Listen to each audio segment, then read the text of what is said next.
Hi, I am Nicola Riva and I am Professor of Philosophy of Law at the University of Milan. I will contribute to the Master Program in Philosophy and History of Science and Technology with some lessons devoted to fundamental rights and to how fundamental rights can guide our attempt to regulate biomedical science and technology.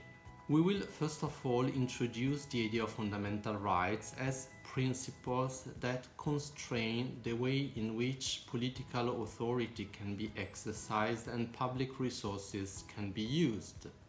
Then we will focus on some fundamental rights which are especially relevant for the field of biomedicine, the fundamental rights to life, to reproductive freedom and to health.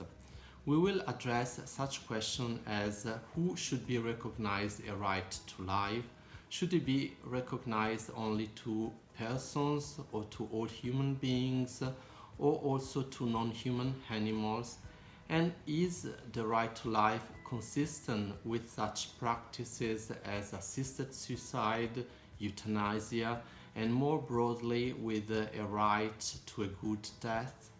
Then we will consider whether governments may limit reproductive freedom and whether the right to reproductive freedom implies the right to the means to reproduce, then the rights to reproductive technologies, and which is the role of market in human reproduction. Finally, we will address the questions of whether and to what extent governments can limit individual freedom in order to protect individual health or to promote public health.